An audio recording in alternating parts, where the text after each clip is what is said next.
Hello, ladies and gentlemen. Welcome back to the Armchair Booker Wrestling Podcast. I'm your host. My name is Stunning Steve Barber. And joining me, I have not one, but two guests this week.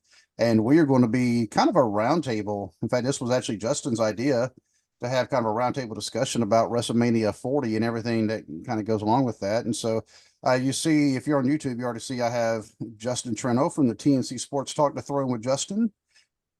And I have a longtime guest, longtime fan of the show. He's been on the show. I don't know, God, Randy, how many times has it been now? This is like 5 or 6. At least, yeah. So we have Rescue Randy. He's back joining the show again. In fact, Rescue Randy, he's actually become such a fixture on the show. I actually have people that refer to him as Rescue Randy. So, dude, you're famous. Oh, mild famous. Mildly famous. Can I ask you a question, Randy? Are you going to Sure. eventually create a podcast for yourself, like in your spew? I wonder if I would have enough ideas for something like that. I do have an idea for something that I'm kicking around, but I mean, it could be I have concerns. versatile, but I mean, listen, the other day I thought you had your own podcast. I'm like, because I was actually talking to Steve when we talked about this. I was trying to actually be able to stream this live on both his Armchair Booking channel and then my TNC Sports Talk channel, because that way there's more people who could listen. But man, it just didn't work out. We're still working on that, but yeah, it would be nice to see if you ever get a podcast. Hey, you got a valid listener in me already signed up, so there you go. Thank you. Yeah, you have two listeners right here. So it's a good start. Yeah, like I said, I mean, if you ever want to start it, just let me know. I can walk you through the beginnings of it, or Justin can walk you through. Yeah, not difficult at all. We do it from your phone. We'll definitely help you out. Because a lot of trial and error, a lot of the pitfalls we've hit, we can actually warn you about. It's like, hey, don't do this because you want to do it. There's like a certain order that you want to do things. I have found that out the hard way. There's certain orders you want to do things. So everybody just kind of keep your, stay tuned. Here's that 101 tip, just briefly, is that, hey, anyone, not just, Randy, if you're looking for podcasts, is know what you want and make sure you get what you want out of it, because it's not worth it unless you get what you want out of it. Yep. So, but today is going to be all about WrestleMania 40. And that makes me, feel old. Think about this. I do not make you. I don't mean to make you feel old. Randy, may I ask in a range of how old? Above 40 or below 40? To say I am 39 for a handful of weeks. Okay, so you miss Russ. I mean, Steve, you've been around for WrestleManias, all 40 I remember when the first WrestleMania happened, because that was in 1985. Now, granted, at that time, I was not watching. It was WWF at the time, but it happened, of course, in late March, early April of 1985. I was watching Mid-Atlantic. Of course, a lot of people also known as the Crockett era, but Mid-Atlantic, I mean, that's where Starrcade was. So WrestleMania 1 though, was that recorded? Was that was that a pay-per-view at the time? Or was it live TV? It was pay-per-view. That was closed circuit, wasn't it? Yeah, it was closed circuit. Like it was the precursor to pay-per-view. Right. I mean, closed circuit, you would go to an arena and they would pull it up on a screen, or you might go to a movie theater. Sometimes they actually have them in movie theaters, and you would watch it live there. So if you couldn't get to an arena, you couldn't necessarily watch it live. Or if you knew somebody with a satellite dish, or if you had a satellite dish, and we're not talking like the little bitty DirecTV, we're talking like the huge, honking, like you flip it upside down and it's a bird bath for a pterodactyl type satellite dish. I mean, the big ones. Like the one where you're selecting the satellite, like I'm picking satellite G7, yes, and then like the channel on the transponder. Yes, and you would actually see that sometimes. You could drive by somebody's house and like, oh, they must be changing channels, because you'd see their satellite dish literally moving like And I had some friends who actually had had a satellite dish. And sometimes, we'd be outside, playing, hanging out, whatever. And all of a sudden their parents or whoever would be inside. And also we look over and we see the tree and it'd be moving. It's like, oh, they're switching satellites. And, Yeah. and I didn't know how all the satellites worked back then. And then I spent a lot of time in the Air Force dealing with satellites. I'm actually considered a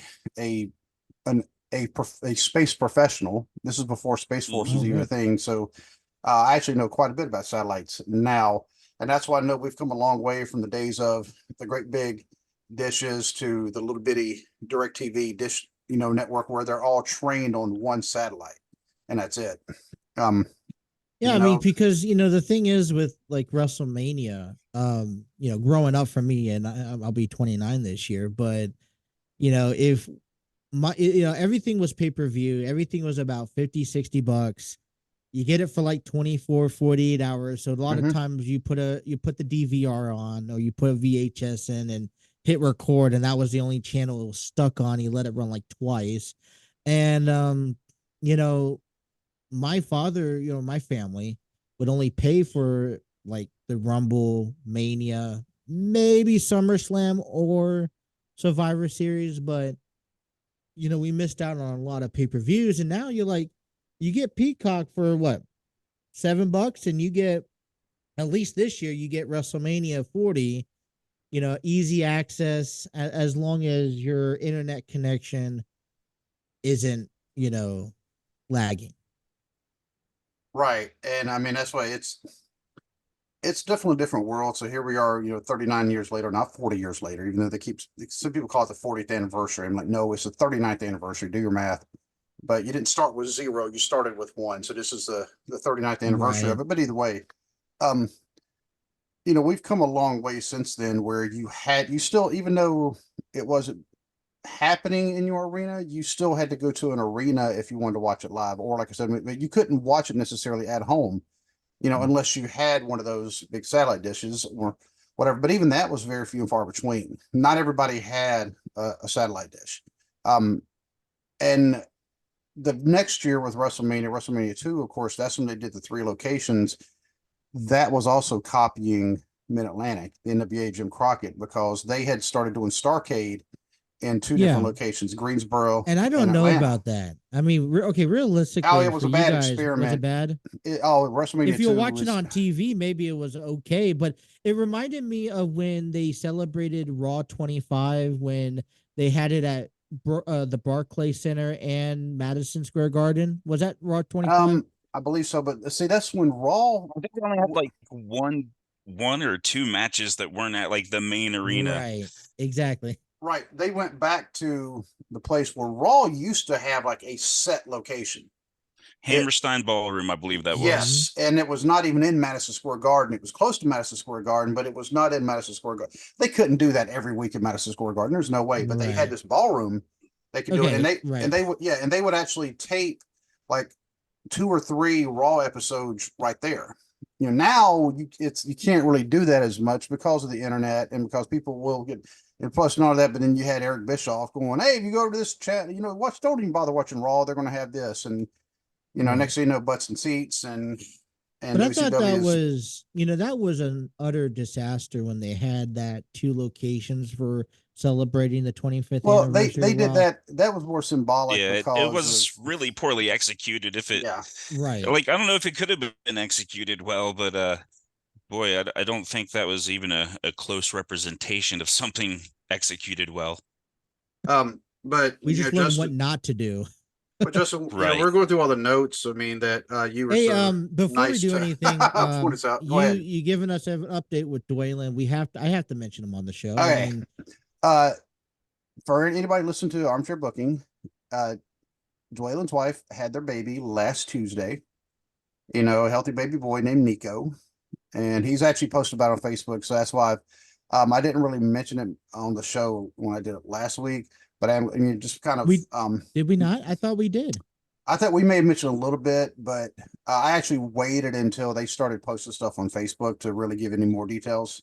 But yeah, because baby Nico right now, I actually asked Dwaylen if he'd be able to come on the show right now, but they are actually at an appointment for Nico. right now. Normal appointment. You know, baby's a week Everything old. changes, man. Yep. And Justin, you know, because you have Dare a he choose dad duties? yeah. So how old's your son, Justin? 5 months, 6 months? 6 months. 6 months. So you're just now catching up on sleep finally. You know, I tell starting you, to. he's wonderful. I mean, I don't know what anyone's talking about. He sleeps through the night. Yeah.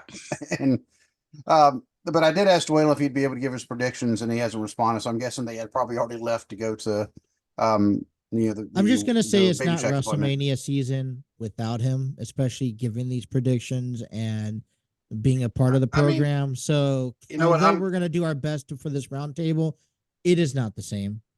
It's really I not. I definitely mean, miss his unique perspective. He's always yes. going to be like he always pulls up some of the deeper historical things of a Mhm. feud.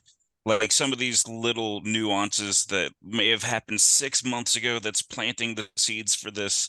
And like, this is why the result will be that way. And I'm He likes like, to point how out do you the remember things that? that kind of slap, but like it's right in front of us. It's like, how come we're not Right. seeing this? And I try. I mean, I really do try, but I mean, I cannot match that No. that level That of human knowledge. encyclopedia, huh? Yeah, the wrestling encyclopedia that is Dwaylen, delicious Dwaylen Davis. So, but obviously, he's got other priorities he's taking care of right now because baby, well, that's got to kind of take priority, So, but he's doing well. Baby's doing well.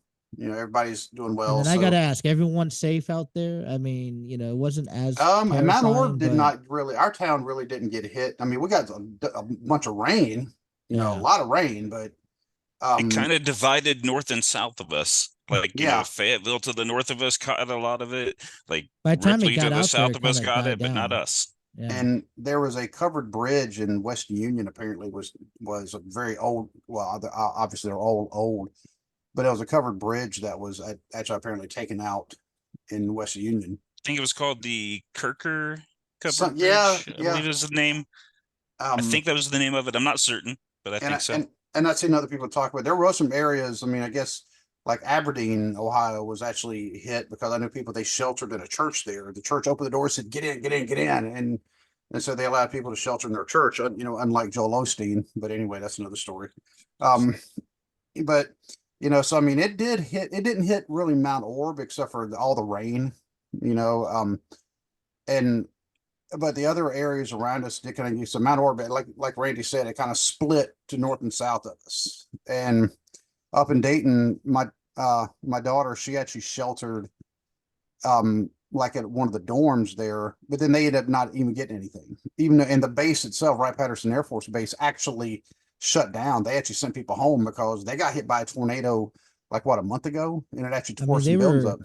The way that WLW or Fox 19, excuse me, was actually describing this, which was like the first time since 2018 that all the chemicals kind of just matched up, aligned to give us the possible, disaster, biggest disaster ever. But, I guess what? You can never be too safe when it comes down to these situations. And, although like we got like just probably like 10 minutes of solid downpour, like wind gushing, so much downpour, such a magnitude of grid downpour that nothing was visible. So, you get that mixed along with, the nice brightness afterwards that, maybe threat, maybe a possible tornado, but you always just got to be careful and, be cautious about, how you plan for these things. Well, right now I'm just planning here let's see, today's Wednesday, Thursday, Friday, Saturday, in 3 days, we're going to have night one of WrestleMania. Because that is actually something that I do like now how they do the 2 nights instead of the 5-hour long show, because every time, before they start, well, actually before COVID, when they were running these extremely long shows, I actually fell asleep for the last couple of matches, and I would actually have to watch the last few matches like the next day. Remember I don't forget what WrestleMania was. It was like 5-6 years ago where the main event was a triple threat match: Charlotte Flair, Ronda Rousey, and Becky Lynch, right? Where that was the main event of WrestleMania, but it was like a 7-hour show. I was living out in the West Coast. It started at 4. that match did not go on until midnight. And think about, because now you're in the And that Eastern. was in what, New York, I think, right? From my understanding, That one or Miami. I don't think it was my. I'd have to go back and look. I don't think it was in Miami, but either way, actually, it might have been Dallas. I don't know.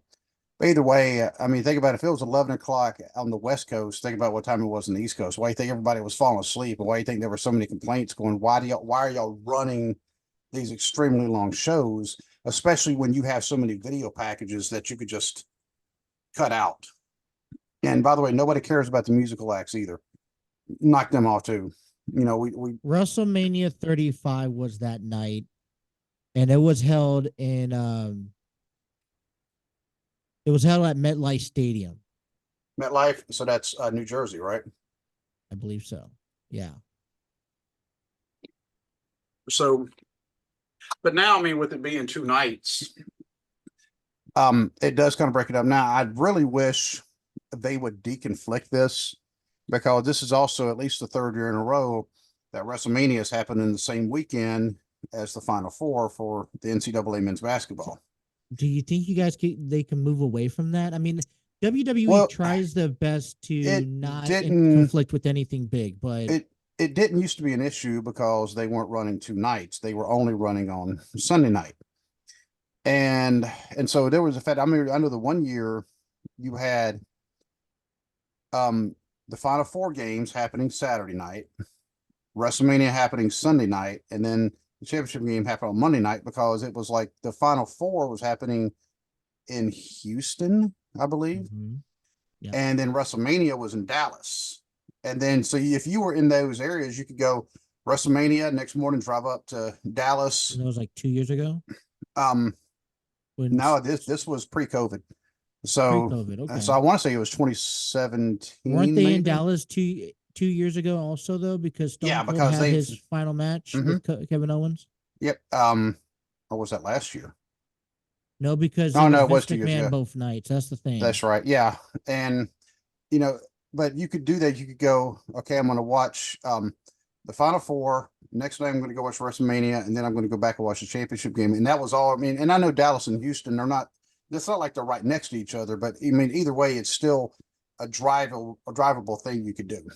And so it was great. But now WWE has moved all the pay-per-views to Saturday night, which is fine. Be honest with you, I'd rather be Saturday night than Sunday night. Certainly. Yeah. Aren't you also competing with like UFC and boxing? Their pay-per-views mixed between Saturday and Sundays? They won't be. WWE won't be competing with UFC anymore because we're all under the same umbrella, and so they'll make sure they got the self-deconfliction there. You still got boxing, which I don't know how. How often do boxing pay-per-views actually happen? I don't know, like once every quarter. Right. So as I say, I don't really see that being that's easy to deconflict. You would think that the Final Four NCAA men's basketball tournament, which is usually one of those events that garners like some of the highest TV ratings every year, depending on who's playing. And I could see that happening this year just because of the whole story with North Carolina State, with them being like the Cinderella team, right. But I don't know. But it's WrestleMania. What about the angle of increased sports betting having an effect on increasing folks' interest in watching those games? So because they're going to have a more vested interest in that financially, they're going to be more inclined to watch that, and maybe that may drive a somewhat of an increase of competition for those eyes, because now people are like betting on those games in a very large way. Or you could be like me, where literally this laptop that we're recording on, this one right here, right behind it is another TV. And I did that last year where I think I had the Final Four game on my laptop, and I had WrestleMania on the big TV, because I can watch the cable. I can watch live TV on the laptop. I can't, because I don't have the app on the TV, so I can't do it there, because this TV actually is not hooked up to a cable box. It's just, it's got the internet, but it doesn't have, I don't have the apps. I'll watch it through the PlayStation. I can actually watch the Peacock network through the PS4 that I have hooked up. So that's why I have it on both. So I've been able to do that, multitasking. That's what I do. And So that, I mean, I could do that. And I know other people have had setups where they have like 2 or 3 TVs. Not just for basketball or WrestleMania. You do it Right. for So, football. I mean, mhm. you know, for how large and how much talent WWE has, especially now, compared to the pandemic where you kind of felt like WWE was on a decline, right? Letting go a lot of staff. I think it is fine separating it, having, I mean, you still have what you have 7 matches night 1, 6 matches night 2. It's still a pretty heavy card. Mhm. Plus, you have the long entrances from, the stage down to the ring. You do have the video packages, but it is WrestleMania, so you do make those exceptions, but you have such a large talent that I think everyone deserves a spotlight. One of the things that I was questioning leading up to WrestleMania was how are you showcasing everybody? Because, yeah, you have Andre the Giant Battle Royal, the SmackDown before, but you have Sami Zayn, that was a main eventer last year. Kevin Owens was a main eventer last year. And for a while they were kind of just tossed around and not even be considered as or having a WrestleMania match on the spot on the card. So the magnitude of 2 nights I've gotten used to. I'm fine. It's kind of like for me, it's always bigger than the Super Bowl, in my opinion. The only thing I wish WWE would continue doing, because I don't see a whole lot of, is how they used to make the week prior WrestleMania access, where they go into town Monday and they don't leave into town the next Monday, and then they have all this access at the convention center and this and that. That's what I think I love the most about WrestleMania, and I haven't seen a whole lot of placement for that in the last couple of years. Obviously, I'm assuming because of the pandemic and all, but Yeah, we're still experiencing some fallout from, the time when COVID was just running rampant, to enough where they were shutting everything down. yeah. And I mean, they might in the future bring that back. I have no idea. But also, well, VKM's not there anymore. So he may have been part of the one driving that. We don't know how Paul Levesque, Triple H, we don't know what he's going to do. But then I'm also seeing rumors that Paul Levesque might also be on his way out, because now Dwayne Johnson is, not The Rock, but I'm talking Dwayne Johnson himself is actually on the board. Now, I mean, that's a real position. That's not just something created for an angle. He actually is Right. on the board. Not a And so, figurehead deal. yeah, it's not a figurehead. I mean, he's actually there helping make decisions. Now, The Rock, though, I mean, he is also, He Dwayne comes Johnson. from a family that Exactly. has rich history of producing wrestling companies Right. or wrestling And, shows. and, Triple H, has a very, very good wrestling mind, and he came from the viewpoint of a wrestler, so he understands, a lot of the stories and a lot of what is driving people, because Triple H knows listen to the fans, whereas as Vince in his like the last few years was basically thumbing his nose at the fans, going, "No, I'll tell you what you like." Just And He was tone doing that for deaf. the past decade. exactly, Let's be but honest. Randy actually just hit it perfect. I mean, like you said, he's Vince was tone deaf. And not only that, but I mean, and now we all obviously know some of the other distractions that were happening, because Vince ended up being kind of, well, creepy, because we had, A sort He's of a sweet. power, right? I mean, well, I mean, between that and what's been happening to Nickelodeon, I mean, it kind of makes you, wonder who in these entertainment industries can people actually trust. I mean, someone told me I'm just waiting for Disney next. don't worry, I'm pretty sure Disney will be coming. But no, Wouldn't be the first time for them either, but because they it, actually it's hired one of the guys from that was fired from Nickelodeon, where Disney ended up hiring him. And it's like, really? Because the dude, anyway, we're starting to go way off topic. So I'm going to reel it back in. We're actually talking about WrestleMania. So, and I'll actually hit Randy first. When you hear WrestleMania, what does it mean to you? Is simple and is almost like the Sunday school answers. I look at it like the easy answer is to me, it always means that I'm going to see something fantastic. It's always going to be a spectacle.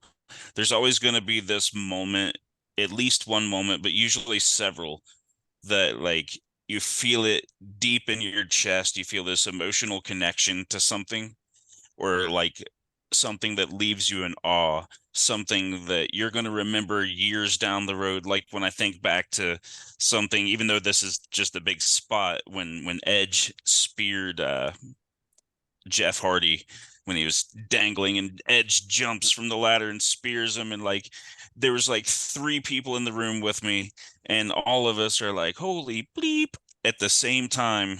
And like we weren't even looking at each other, we're just lost in the moment. And like you get those moments with WrestleMania almost without fail. There might be like a couple matches that are a dud here and there, but it's just like this celebration of this thing that I love, expressed in this grand, over the top, beautiful way. And it's just this attraction that I know is going to deliver for me every time I watch it. Oh, well, there you go. Justin? WrestleMania. For me, I call it the Holy Grail. For one weekend out of the entire year, you get people from the around the world, China, Korea, England. You know what I'm saying? It doesn't matter what's going on in this world. People will travel and spend thousands of dollars to watch wrestlers, professional athletes be in the spotlight. This is, people say that the Super Bowl is the biggest sport, or, the biggest venue. This is as big. I feel like sometimes WrestleMania could even be bigger than the Olympics, because, as growing up as a kid, any wrestling fan would say, I want a main event WrestleMania. That would be a dream, right? You grew up in did you guys ever think of, hey, that I would love to be a part of WrestleMania, being a wrestling fan? Certainly. I think any wrestling fan, any child has like imagined themselves as their favorite star standing in the middle of the ring, and everybody like chanting your name and you holding a belt high in the air. And that's the thing. Like, you talk about the World Series, you talk about the NBA Finals, you talk about the Super Bowl. You're not the only person in the spotlight at that time. When it comes down to wrestling, there's you and your partners and your opponents, right? And you got to make it happen. This is that, you could call it stunt doubling, whatever you want to call it, but they have to execute. And you have millions of people watching you, and you don't get a second take at it. It's a one and done deal. It's one wrestling, and this is actually Dwaylen's wife Hope has actually said this: is wrestlers are the greatest one take actors in the world. And you have to, and here's my thing, is that while executing these moves, you got to tell the story. Think about Cody Rhodes and Roman Reigns this year. They main event not one, but 2 nights, right? They got to tell the story not once, but twice. They have to feel the crowd. They got to take the moment to engage. That's a lot. And I don't know if I can multitask like that. So there's a lot to it that is beyond just a weekend venue. You go into Friday night, you got Monday, the night after, WrestleMania, and there's just so much to grasp that I think it's bigger than almost anything in the world. And for me, because I got to ask the question of myself as well. And you kind of hit on this as well, Justin. This is the time of year, this weekend, where it's not just the entire world, like international, of wrestling fans. This is the weekend where non-wrestling fans, they know all about this, because if you ask any non-wrestling fan, even some people who hate wrestling, hate it, despise it, look down on it, but they know what WrestleMania is. They may not know what the Royal Rumble is, but they know what WrestleMania is, because it has become such a part of the culture now. And the reason they have it in football stadiums is because they attract that kind of audience. And I think I can't think of the last WrestleMania they had that was not in an open air stadium. but it's been a while. And, or I say open air, just a football stadium in general, because, this, like the Superdome's not open air, but I mean, they have World's best entertainers can't fill those kind of right, stadiums with regularity. right. And just like, kind of ironically enough, talking about the Final Four, NCAA, they eventually moved the Final Four in the championship game into a football stadium because they had that much demand for it. And WrestleMania actually fills the stands up. Now they've also tried the football stadiums with the Rumble, with SummerSlam. They don't always fill it. In fact, Dwaylen, who was at the SummerSlam that was in Nashville, almost 2 years ago now, he'll tell you that, yeah, of course, what we see like on the replays, I mean, you see only where fans are, but you don't see like the empty seat. He said there was a ton of empty seats there. But Mania, they could spin that camera all the way around. You're not going to find hardly any empty seats. So bad that you also are now seeing arenas where they don't really have like a stage or a Titantron like they normally do, like where they cut off a quarter. They have it all the above. Here's something to mention here.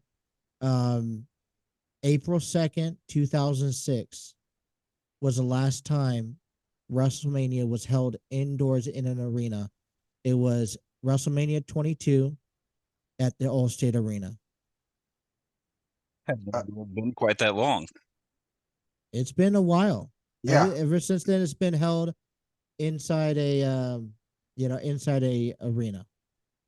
And where's Allstate Arena? Where was that? Illinois.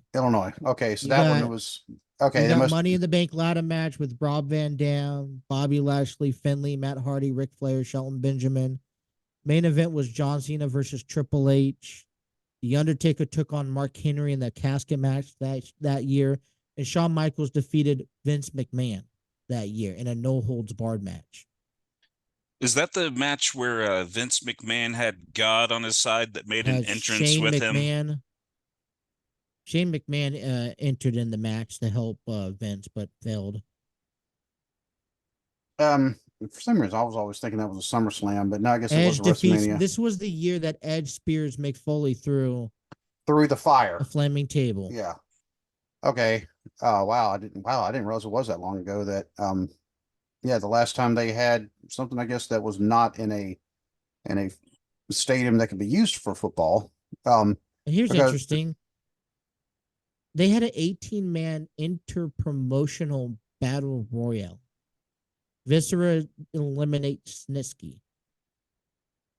Almost like reminds me of Andre the Giant. Snitsky, that's a name I haven't thought of in a really long time. Yeah. But one thing's for certain, it's not his fault. This was when the Boogeyman defeated Booker T. Okay, who was booking that show? This was JBL defeating Chris Benoit for the United States Championship. This was Big Show and Kane defeating Carlito and Chris Masters for the World Tag Team Championships. You have the intergender handicap match. So it was, I guess it was Boogeyman versus Booker T and Queen Sharmell. Then it had to be King Booker. Yeah. All hail King Booker. 5 times. Anyways, that's just, that's 18 years of wrestling outdoors. I mean, they have an indoors arena. How does it feel being back outdoors? I mean, you have the big canopy over you, but if it's raining, I mean, you saw a couple years ago they tried to have it at Tampa Bay. Yeah, where they actually had to delay it because it's the only WrestleMania they've had where there was a rain delay. And it was for safety reasons. I mean, it wasn't just rain. I mean, it was an electrical storm. Right. And then somebody, was it Sasha Banks, who actually slipped down the ramp when she was walking down because it was still wet, and so, I mean, there was like no traction and she was going down and she just lost it. I mean, it wasn't her fault. Or now she's in AEW anyway. Maybe that's the reason why she went to AEW, unsafe working conditions, because she's slipping down the ramps. But yeah, that's the only one. And that was actually, they had just started allowing limited audiences back. And so the stands then were like half filled, but it wasn't because they couldn't get anybody. It's because they weren't allowed to have as many people. But yeah, it got rain delayed. Now over the ring, they do have something because above this cover, they actually have the screens where people can actually watch, because Right. unless you want to sit there with binoculars, looking down like you're looking at a bunch of Yeah, but ants. still, those Titantrons out there are not big enough to really. If you're in the far back in the last seat up there in the nosebleed seats, and you could look over the entire city of Philadelphia, I bet you're still not getting a good enough view.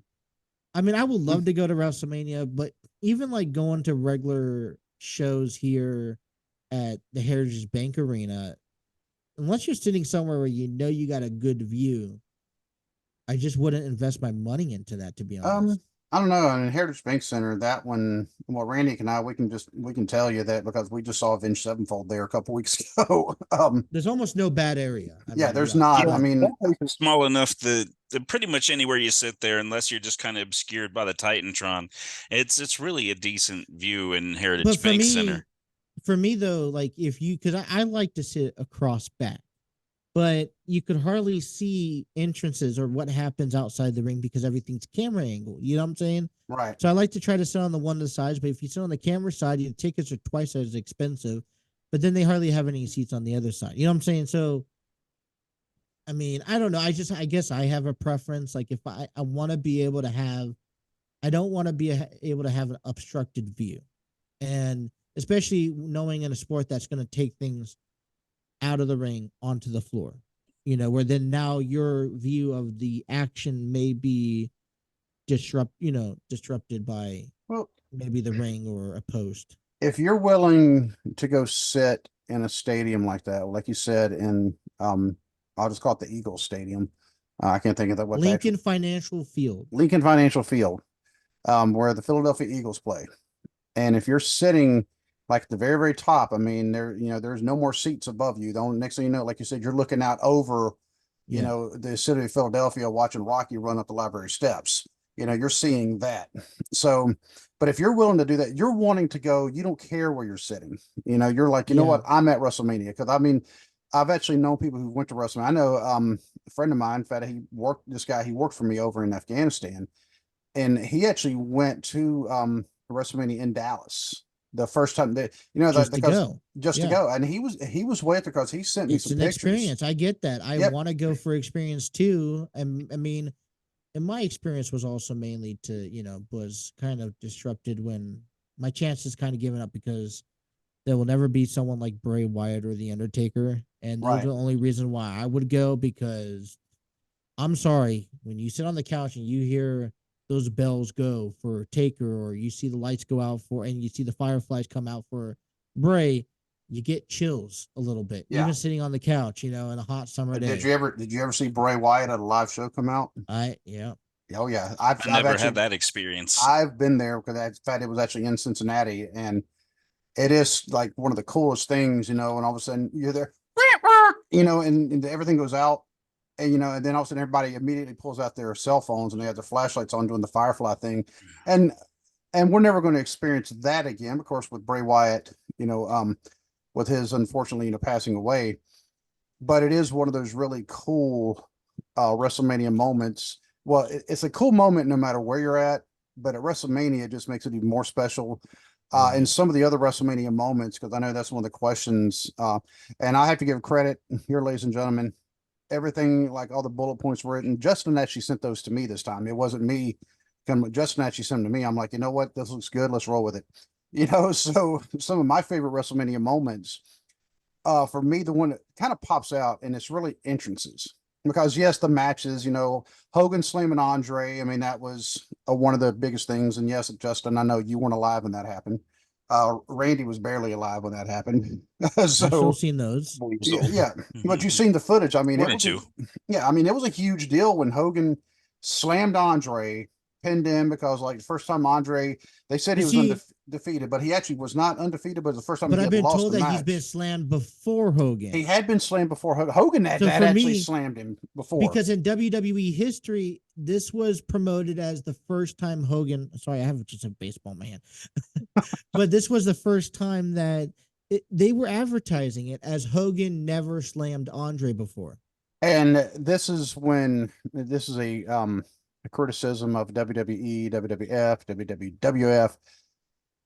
They're not the only wrestling company to do this, but they have made it almost an art form where they expect the fans to forget, things that happened sometimes literally just 2 years ago. And didn't Hogan beat Andre before? No, Hogan had never beaten okay. Andre before. They were part of the undercard at Shea Stadium, and this is actually saying something. Of the night that it was Bruno Sammartino and Larry Zbyszko in a cage, which, by the way, of course, we had Larry Zbyszko on the show about 6 months ago, and he actually talked about that particular card. But Hogan Andre was part of the undercard for that. If that tells you how big, and yeah, it was a cage match. Generally, cage matches back then were the last match on the evening because you had to set the cage up. And so you didn't want to take the time. NWF still does that. And a lot of the indie companies, they still do that because it takes a while to set that cage up.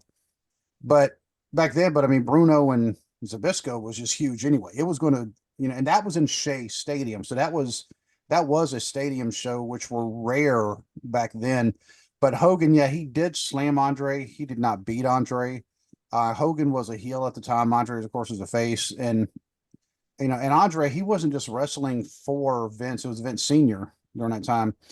Vince Sr. would actually more or less loan him out, because Andre was a huge attraction. Andre was bringing in some good money. So Andre was getting paid. But when they advertised, the first time Hogan slammed Andre, it actually was not. And also, Harley Race had slammed Andre. A couple other people had slammed him. And there weren't many. They were not many.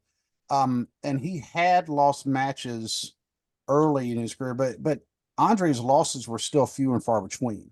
That's why they were able to advertise him as, like undefeated, never been beaten. And that's the other thing. You go lose in, let's say, NWA, you're not losing in WCCW or something like that. I'm like you could have the undefeated streak revisited because you didn't lose in this promotion.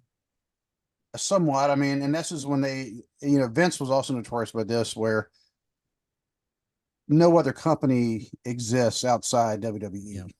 And, he expected everybody just to go with that. Although you have people like longtime wrestling fans like myself going, I remember when it was all the territories. But it worked though, because yeah. So 40 years later, this is one of the biggest enterprises in all global entertainment. Right. And so, but talk about the moments like Hogan slamming Andre. And then, we have the moment now, people don't want to talk about it, but when you have Eddie Guerrero and Benoit celebrating together in the ring after, the end of WrestleMania 20. But one of the entrances that I really remember, and I believe this was last year, was Edge coming in, and he did it with the song South of Heaven by Slayer. Yeah. That's one of the entrances that you definitely remember through the year. I'm like, oh, that's Slayer. And I was like, oh my God, they're playing Slayer. And, and so I'm pretty sure they had to pay a little bit to get the licenses for that song, but it was one of the entrances you definitely remember. Just like when Bray Wyatt, when he came in with the band that originally did the song, Live in Fear, they actually played the song live for him at WrestleMania 30 down in New Orleans. And so those are the kind of things I remember. The matches, the matches are great, obviously. But the moments are the ones that make the hair on your arm stand up, or a lot of times for me, it is the entrances. And, watching Edge come in like with that, obviously, Edge spearing Jeff Hardy off the ladder.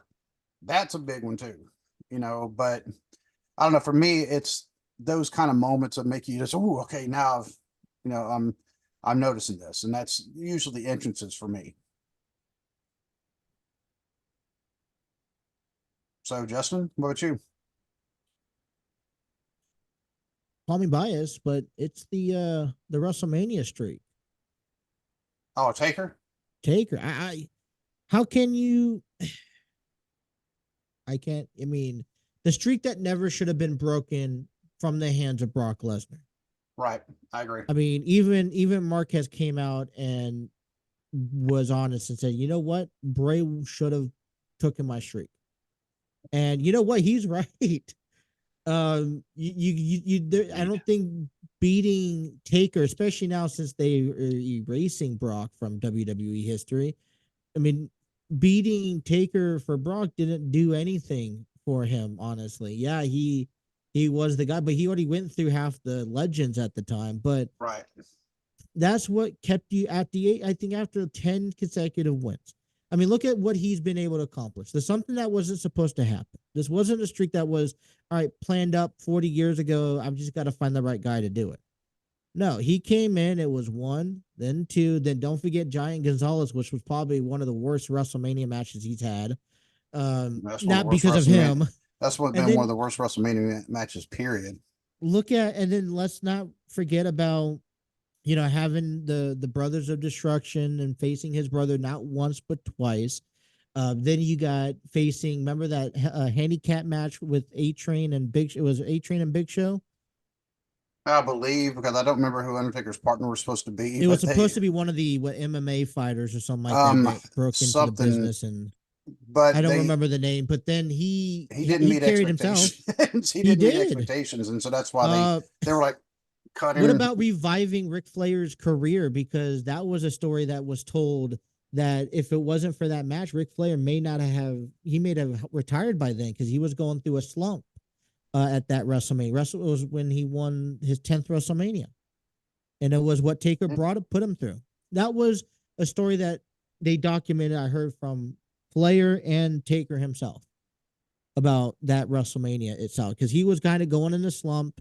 He didn't really know which way to go. And this kind of really rejuvenated Flair's, hunger for wrestling again. And kind of revived him a little bit. Well, Flair was also already in his 50s by then, so he should have kind of dialed it back anyway. But then it's moments like that, and then you get like the casket match with Mark Henry, and now you're at 15. You're like, all right, is Batista the one to do it? And then you hear about the Edge story where Edge was supposed to do it apparently, and then he was like, dude, I'm not breaking that streak. And then you get into the Shawn Michaels and Triple H, which was a 4-year story that no one ever thought of, and it probably goes down to one of the best WrestleMania storylines of all time. One of them, right? I mean, from Shawn Michaels ending his career, you couldn't plan that out any more perfect, right? I mean, and then going into Triple H into that Hell in a Cell match.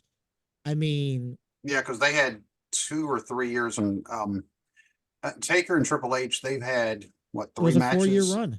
Yeah, and like the Hell in a Cell match, and that was with HBK as the special guest referee. And actually, I will take it back. There is one in-ring moment that actually does stand out for me, and that is, I just got to say, I'm sorry, I love you. That's that's all you have to say. It's just that moment there.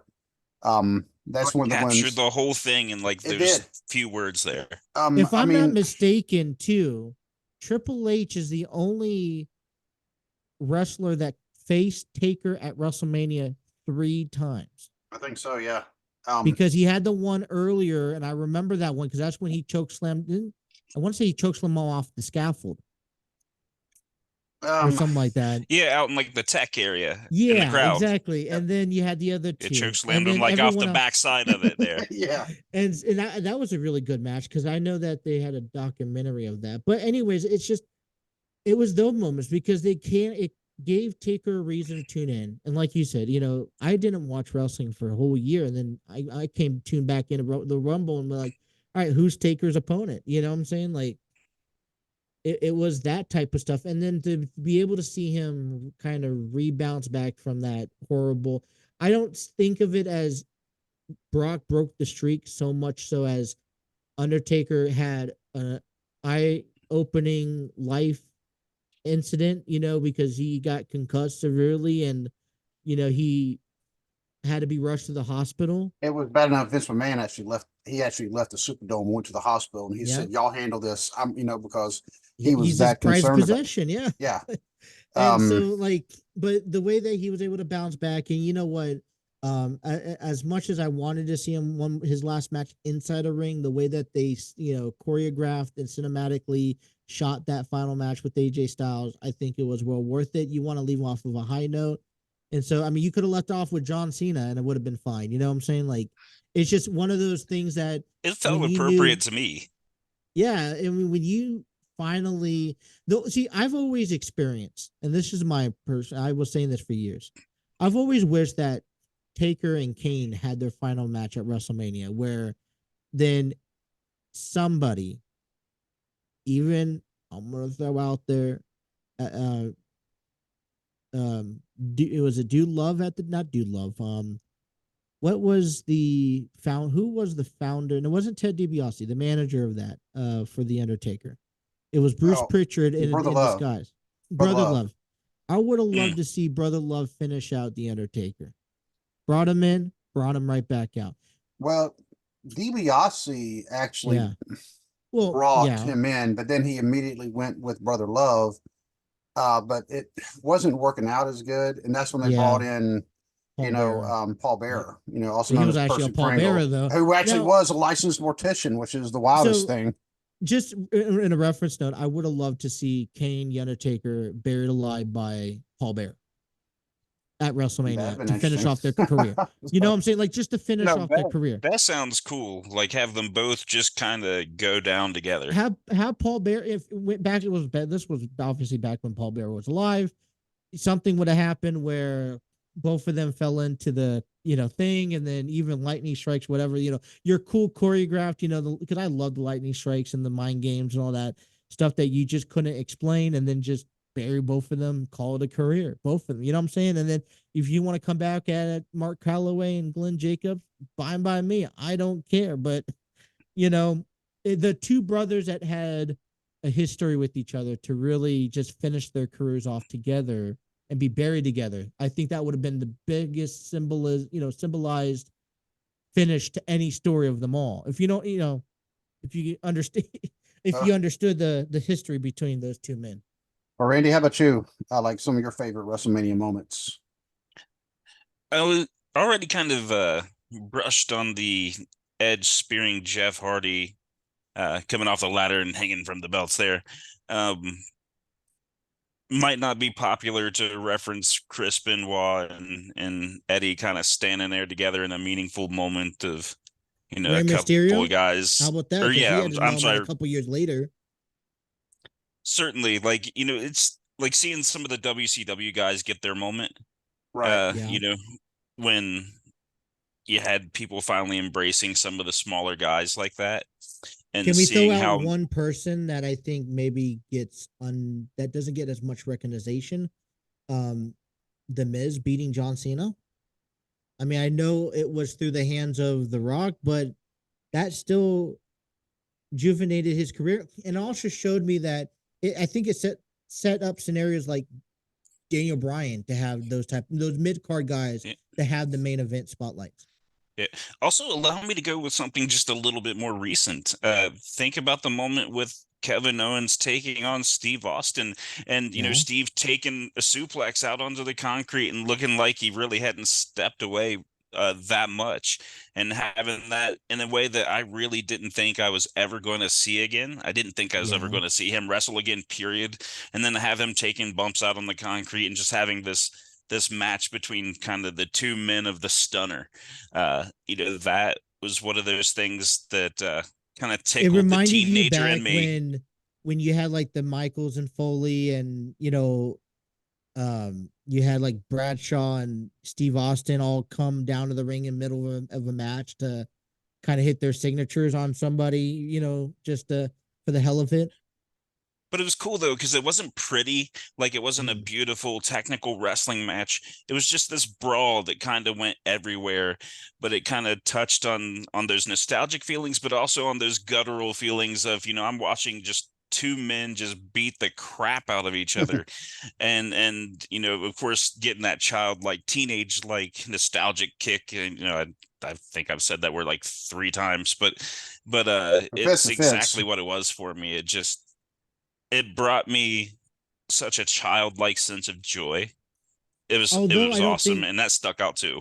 And I also don't think like the match, this one y'all mentioned was a big turnover, but you do have to, I think, recognize the, WrestleMania 35 we mentioned earlier with Ronda and Becky and Charlotte main eventing, because how many female matches have main evented WrestleMania? And we have 2 nights, and we still don't see females main eventing. This was one of the at the beginning of all this. This was one of my trying to understand. This was like, if you win the Women's Royal Rumble, when they first introduced the Women's Royal Rumble, they were like, you're gonna go main event one of the nights at WrestleMania, and then they didn't. Like, you saw, was it Charlotte and Ronda? Was like a year or 2 ago. That because Ronda won. It was 2 years ago. Ronda won the Royal Rumble. I was like, isn't that a perfect time for Ronda and Charlotte and themselves, just 2 of them, to main event WrestleMania night 1, and then you had Brock and Roman night 2 or whatnot. You know what I'm saying? Like, I know WWE is kind of sketchy about that, but right now, with the storyline, with the whole ending the story, Cody Rhodes, finishing the story, and then, and like I said on an episode a couple of weeks ago, there were so many other stories that are also ending that I don't know, maybe they don't realize it, but that should be the theme for this year is, the ending of stories. In fact, it makes me want to say, okay, bring out the Happy Monday song. Here's where the story ends. It's actually kind of a catchy song if you ever listen to it. But, but they're bringing all those storylines, and the fact they're going to have 2 matches involved with that, the tag team match in the first night to determine whether or not they're going to have bloodline rules, which, and we'll get into our predictions. It's almost a guaranteed. Yes, they're going to have Cody as the underdog on night 2, as much as possible. But because of the way they're doing that, so they're not giving room. It's not just any of the women to headline one of the nights. It's like anybody else, period. Yeah. Because they've elevated those storylines above just about anything else, because The Rock is going to be involved, and The Rock, who's Dwayne Johnson, the biggest star in Hollywood right now. But now I felt like, they had to make so much storyline adjustments to this layout, because, they kind of had you twist and turn throughout the last 3 months. Are we going to see Roman Rock? But Cody won the, Rumble. So how can we not see Cody go after, Roman Reigns? It did make sense for a little bit, Cody, that could face Seth Rollins, but then he's not officially finishing the story. You know what I'm saying? Like, it was the fans who churned that Exactly. organically. And this is why I'm saying So the now- big difference between Triple H and VKM was VKM wouldn't listen to the fans. Triple H does, because But he you didn't knows have a choice, because you would have got a riot if you did not they were see going Cody and to Roman. exactly. And they were So, talking but about then now, Am I being possibly seeing. Go ahead. am I being too much of a good boy for WWE on this one? Because I actually really like having this storyline kind of be a feature of both nights. I feel like a lot of people feel like it's a foregone conclusion what's going to happen night 1 on that one. And what I like about it, maybe I'm a little dense, but I actually am not quite sure what direction that would go. And I'm really fairly intrigued with either way that it goes. And so maybe I'm doing exactly what WWE wants me to do. But frankly, I'm absolutely fine with it, and I like it. Yeah, I mean, you like WWE, you like the storyline, and I mean, after it resonated, I'm fine with it. I just feel like it almost seemed to me, building up to it, there wasn't a clear. I mean, I don't think you have to have a clear direction, but it's the story that had to redefine itself really by force. But is it by think force in a good way or a bad way? Because I feel like the force was, how can we include The Rock in this story, in not just in the storyline, but in a match this year. It felt like the only reason why they made this a tag team match was to make sure The Rock was giving his, his way. They want to. I feel like it started out as something that was almost just as much merchandise move as it was anything else. It started off a little bit tone deaf, but I think that the way they had to adapt it because of the outcry against it has been fairly entertaining, and maybe even shedding a little bit of that PG in a way that is not necessarily super offensive, but is making things a little edgy in a way that I like. I think that when they did accept that they needed to redefine how this thing was going to go, I think they've done it in a way that's entertained me fairly consistently. When it comes to, we're talking about like the women's matches, not headlining either night. I'm looking at both the women's matches, and yeah, they're going to be good matches, but I can't see neither of the two women's titles matches are elevated enough right now that they could headline either night, because Rhea Becky, is obviously going to be bigger than Bayley and oh my God, who's the Io Sky? Io Sky, thank you. Neither one of them, they're not big now. Becky and Rhea is bigger than Bayley and Io Sky. I will say that. And Rhea Becky is going to be a good match, but it's not bigger than some of the other ones. Now, Ronda, Charlotte, yes, that one was huge. When you had but see, I would go to argument, okay, so Paul Heyman says it's the best. If you're not main eventing in the show, you might as well kick off the show. So Ronda, not Ronda, but Rhea and Becky, they're not main eventing night 1 or night 2. So guess what? They're kicking off the show. They're kicking off night 1. They're setting the pace night 1 for the entire what we should be able to see for WrestleMania. And I think it'll be a very good match. And like I said, the opening match of the night, in this case, the opening match of 2 nights, you've got to, like you said, you got to set that pace. And this is going to be a very, very, very good one. People want to see this match. They're looking forward to it. They've even had it set up to where they had the pull apart on Raw. Anytime you have a pull apart, so you set that up. This is still so fresh into people's minds. Right. You got to kick things off with it. I just don't think it's not big enough to headline, not like Bianca and Sasha Banks was a few years ago. Now that one was another headliner for other reasons, and that was like a fantastic match. That's been one of the best WrestleMania matches, period. But you actually have to have everything surrounding it, and nothing right now is bigger than Cody finishing the story. Yeah. And so that's why you're going to have that. It's going to be the headliner on both nights. But speaking of all that, I'm asking you that because we're about to get into our predictions, by the way. Let's just dive into it. Becky, Rhea, night 1 of WrestleMania. Listen, you got. I said that this story did not need a Rumble win, which is I'm glad to see it didn't happen. But at the same time, you saw people like Nia Jax, who's been kind of outside trying to get her 2 cents in for a while. This exploded over Monday Night Raw where they broke out, and I'm glad we finally got to see something. We saw The Rock and Cody last week. Now we see Becky and Rhea, so it kind of just builds the hype. Is it time? Because I feel like Rhea is at the top of her game.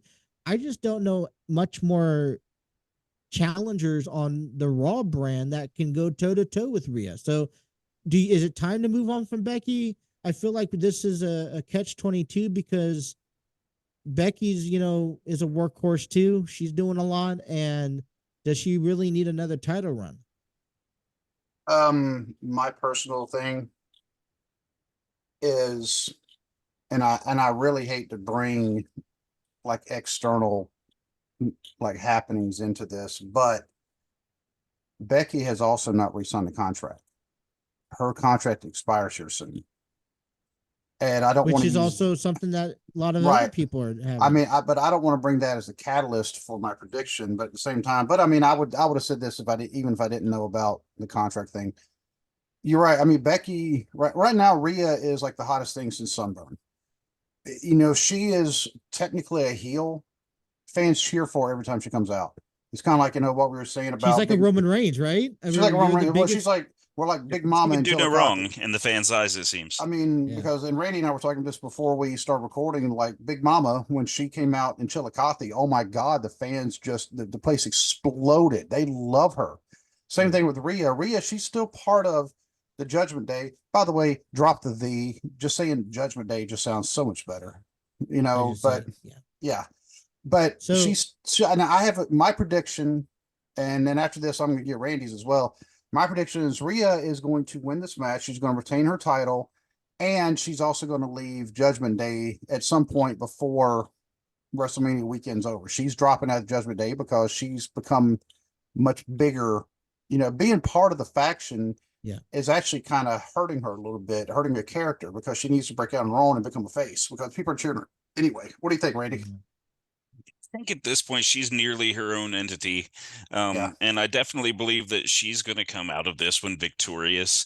I think Becky Lynch obviously has been pouring on some steam, especially since the Royal Rumble, but I don't know that she's the one to knock off somebody who's going quite as hot as Rhea Ripley is right now, and especially not at WrestleMania. Right. So okay, so I mean, here's my also, and I'm not trying, like, I look into also the personal lives. I mean, Seth is probably, I'm gonna give you a poll prediction down the next night. I think Seth is dropping that title one way or the other. And you talk about, maybe the reason why she hasn't signed a contract is maybe both of them do need time away. They have been the faces of, or big contributors to the faces of Raw over the past year, keeping it afloat, keeping the storylines going. That I think that they may be taking some time off, especially they well-deserved time off. Let me tell you that. But I see Rhea Ripley. I mean, like you guys mentioned, I think this story is going to come back around to Bianca Belair next year, to be honest, and maybe see that feud that they waited off originally, because I thought so much last year was going to be Rhea versus Bianca, but this was a rival also that was pretty intense down at NXT. Instead, we saw Rhea and Charlotte, so I think that would be a good build up for that. But I think it also lines up so, like, what, Becky's gonna have to make a return. I don't think she's going nowhere with the company. I think she'll stay in with the company. I mean, she has to come back and be like, what, I got some unfinished business still. I think everybody could kind of benefit from a refresh on that anyway. They could use some time off to kind of help both rebuild them personally, but also just from having so much exposure over such a long period of time. Like I personally would be good if they disappeared for like 6 months, not because I'm tired of them, but just because I think it'd be good for everybody, just to kind of refresh everybody's palate. Yeah. Some great talent that needs the spotlight too over the next couple months.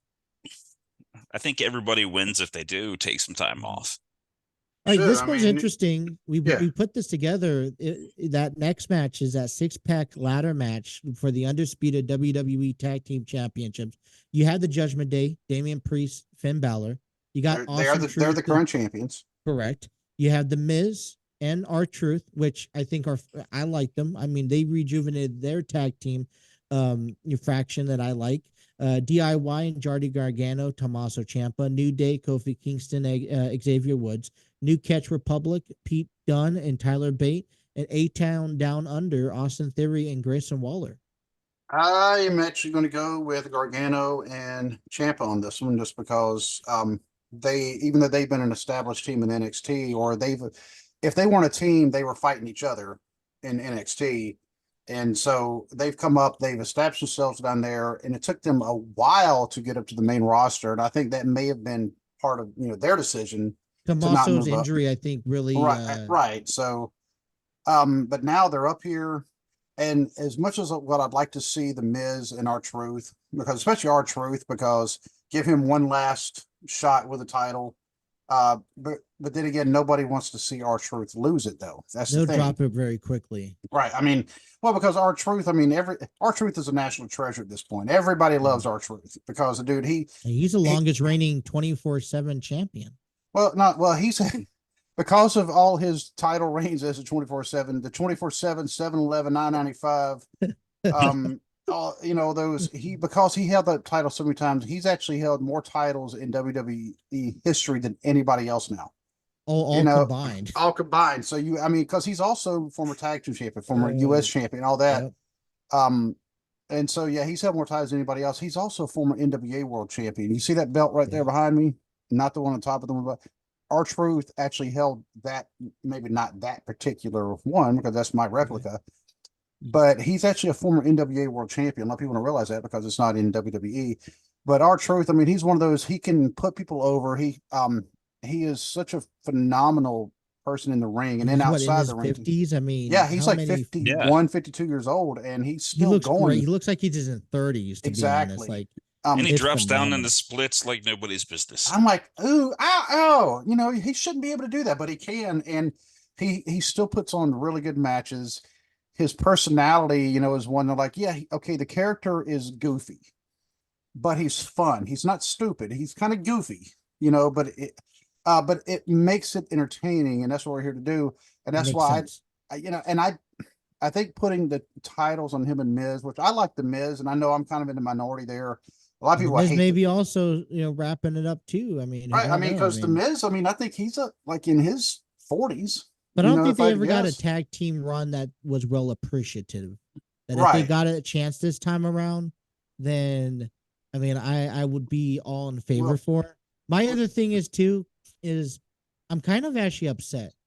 I'm waiting. The only thing I'm waiting for is WWE to split the tag team titles up again and have a title for Raw brand, have a title for SmackDown brand. You see DIY and you see New Cash Republic. They've already faced the Judgment Day for the titles earlier this year.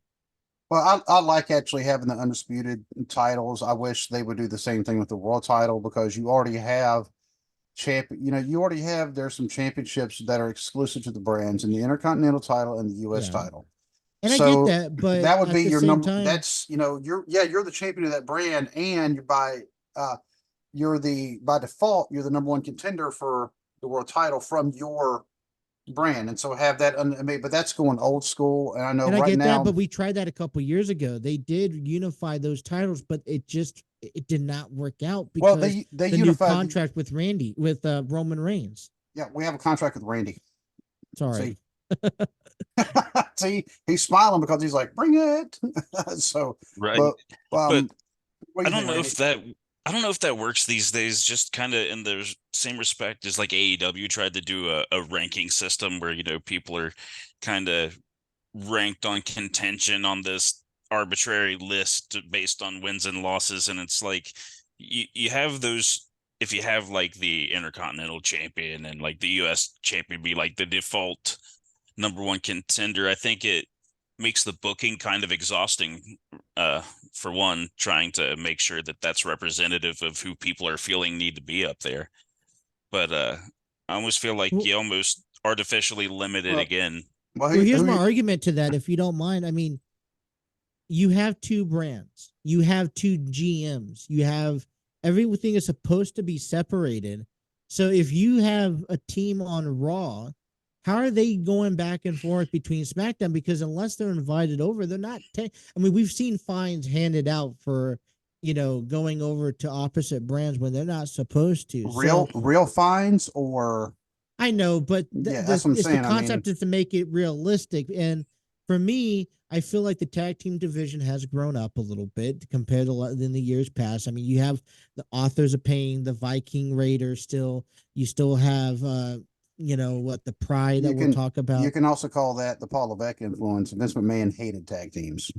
But you have you have real teams actually making a comeback. And now you have Thank enough goodness. to go off of and split the brands up and showcase them more often. Well, either way, Randy, who do you think is going to win the six-pack challenge here? I'm going with DIY on that one. I think they've been redefined as well a little bit, and they have this renewed energy and focus that seems to give them some momentum that I can get excited for, a little more so than any of the other teams in the six-pack challenge. All right, we got a match coming, number 3 down the list. Santos Escobar, Dominic Mysterio. Whoa! We can't move on yet. You never. I did. Did you? I said say? DIY. I did not. So all three the of concept. Yeah, all three of us. Okay, cool. I'm sorry. I did not like the concept My of bad. DIY because they've already challenged, but they're the only team that makes sense. Maybe Austin Theory and Grayson Waller, but I feel like they have some beef among each other. I'm about to say, I think they're about to split up. And also, I'm going to add one more thing on the prediction here, that Judgment Day, where at least Damian Priest is going to split off, because what's he holding? The briefcase. Well, and also Finn Balor. I haven't heard a new contract when we talk about contracts with Finn Balor. I didn't think about Finn Balor. Yeah. But no, Anyway, we you were got saying? Santos and Dominic Mysterio taking on Rey Mysterio and Dragon Lee. I was kind of scratching my head this one because I thought Rey was going to choose Carlito. I feel like it's a good spot for a WrestleMania moment like this match ahead, but Dragon Lee, I guess, is going to be in the way. I feel like this was one of the matches that we were just waiting to see what Rey Mysterio health looks like when he returned before we officially announced it. It's a way to get Santos in, Dominic in. And I really feel that this may actually turn around to be Santos and Dominic's favor because I'm looking at Dominic losing to Rey last year. I don't think Dominic will lose to him twice.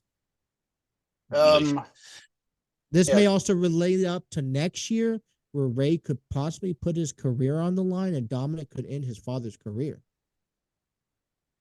That would Definitely make a good sense. opportunity 1-1 for at some long-term WrestleMania. storytelling. Exactly. Yeah. And and I think they would have carried this had Rey not gotten hurt. They may have done that this year, but this is one of Rey's first matches after coming back from his surgery that he had to have. And I don't even remember what he had now. I don't know if it was a shoulder or a knee or something. I thought it was a knee or something. Was it a knee? Yeah. I mean, I'd see one Dominic. Of many knee surgeries. Yes. I mean, I see Dominic and Santos Escobar winning this one. But then again, yeah, that's that. Honestly, that's the one that makes sense. But then again, Dominic needs it more, in my opinion. Dominic does need it more. Santos, they're still establishing him more or less as a heel because when he turned on Rey, it was like, oh my god, but then Rey got hurt, so we never really got the payoff from that. And so they may have that, but it's kind of a way of also establishing Santos. And this is also where you're not going to overworkload put on Rey a little bit. You can kind of carry Dominic. You're not going to overwork Rey. Drag in a Santos, can do some high flying moves to really elevate the match there. And it's just a good filler, I think. And Dominic can do the high flying moves too. I think a lot of people forget. I mean, he's really come a long way in a short time. And I agree with you too that it only makes sense it only makes sense if Dominic and Santos wins, in my opinion. Yeah, because everybody's going to be happy to see Rey back, and Dragon Lee is going to, flip around and do all that fun high flying stuff. He'll just be happy to be there. Bold prediction time.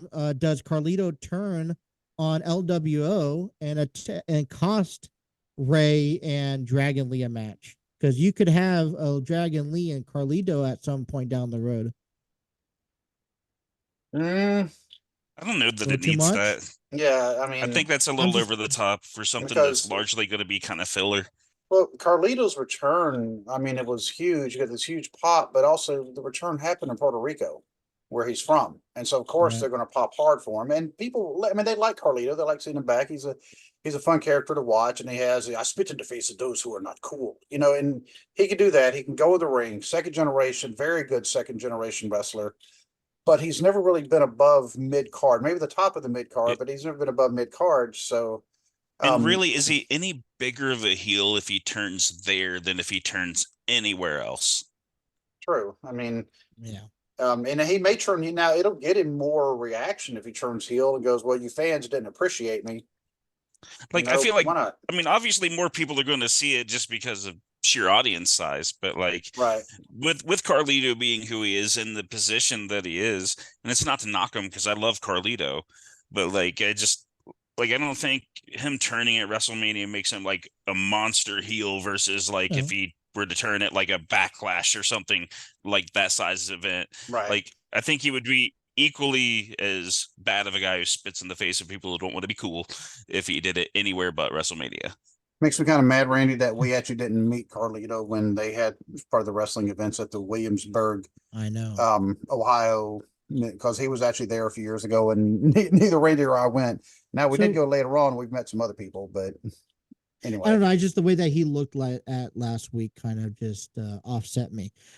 Here's going to be a fun conversation to have: Jay versus Jimmy. Every 15 years, it seems family fight or brothers fight. We saw WrestleMania 10, Brett and Owen. We saw, what was it? The Hardy Boys at WrestleMania 25.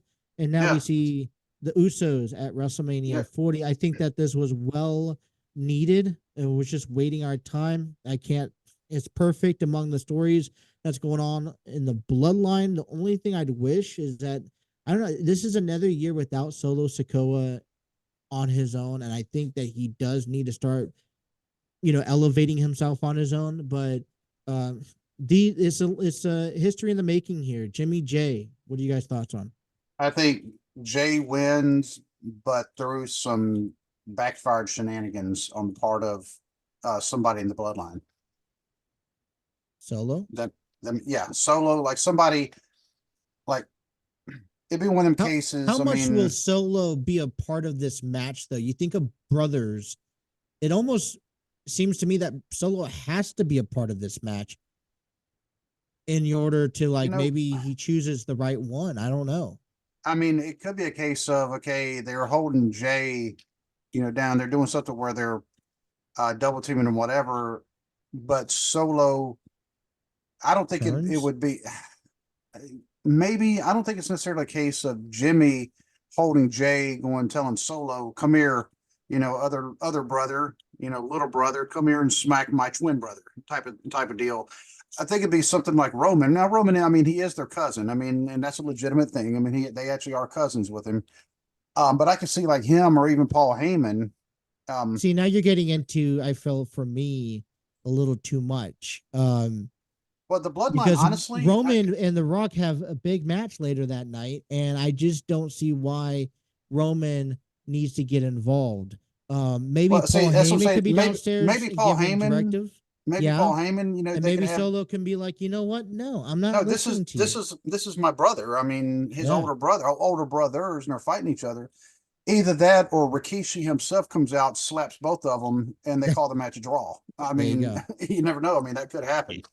I really have no feeling on this one at all. I've been debating this one for a little bit, and it's a cop out, but I really can't call it on this one. I'll go Jay, but barely, and I think it'll be because of some backfired shenanigans. That's the only thing. Like, I can't even reason this one out and be like, okay, here's the one that makes sense to me more than the opposite scenario. I don't even have that going for me. I'll just say draw. Double count out, double disqualify, something like that. I mean, I could easily see that. I mean, either way, I bet Thanksgiving at their house is very interesting right now. So we get a special treat, which I thought we were never going to get to see. A 6-woman tag match, Damage Control. Asuka, Kairi Sane, and Dakota Kai will take on Bianca Belair, Jade Cargill, and Naomi. Now, this is Jade's first in-ring match, I believe. Bianca and Naomi's kind of been working together the last couple weeks on and off, but they all have one goal in mind, and that is to dismantle Damage Control. I got Bianca, Jade, and Naomi. I don't see a scenario where Jade Cargill does not come out on the victorious team on this one, and especially since we've had to wait since the Rumble to really get a taste of her in ring. I think it would be almost insulting if she didn't come out victorious in this one, and probably the one with the pin. The only thing I would say on this is, we have the difference between faces and heels. Who is she coming out as? Because, we could be misled that, she is maybe they do win a match, but she wants to be ultimately probably better than everybody else. I think that's the person herself. Right. Not just the wrestler, but I mean, that's just her, which I just want to point out something. I saw Jade Cargill's last AEW match live in person in Cincinnati. I just want to throw that out there. And that's, humble brag. But anyway, y'all could have seen it too, but I went. And actually got on TV wearing the Armchair Booker. So you got Bianca, but anyway, Jade, and Naomi? Yeah, because it doesn't, this is Triple H booking now, no longer Vince. If it was Vince, for some reason, he'll bring people to the main roster and then start burying them. And especially bringing somebody from a different company, Vince would really bury him to say, no, we are the big. But now, because, Vince is no longer the one booking, and it makes sense to have Jade Cargill, you need to push her because you've got all this hype and hoopla about her joining. You need to actually. Well, and I think she's been treated like a big star so far. Exactly. Up till now. The hype is going to still be there because I think we're expected to see Charlotte and Jade at some point. But I think that'd be a good match. I mean, I think that was supposed to happen this year until Charlotte got out with an injury. And honestly, I'll tell you right now, I think the money match eventually is Bianca and Jade against each Absolutely. other. Yeah. Oh my God. And I'm surprised that didn't happen this year. I mean, maybe. Listen, I don't know what contracts look like, but maybe they're sweet coding this for next year. Build it up. So I am glad to see Naomi back. By the way, they need to put her as part of the bloodline. It only makes sense. Her husband is one of the people involved, so make her part of the bloodline. Well, I mean, it all depends what the direction of the bloodline goes down moving forward, because everything is starting to become separated a little bit, between Roman, Rock, the Usos. Like it feels like there's no clear directional path. But interesting enough, this next match, Steve, I think this is your favorite match. This is more, in a sense of the title that's on the line. We have the Intercontinental Championship, Sami Zayn taking on Gunther. Sami Zayn winning this, what was it, like a tournament or something like that? That Battle Royal? Or was it a gauntlet? Something. Either way, he had to earn to get that title shot. And I feel like this momentum. Yeah. I mean, listen, this is from last year. He main evented. It was his spotlight. He kind of fills in. He almost didn't have a WrestleMania match this year. I just don't know if it's time to take the title off of Gunther yet. I mean, unless Gunther's going for the WWE Championship. And that's actually what I was going to say.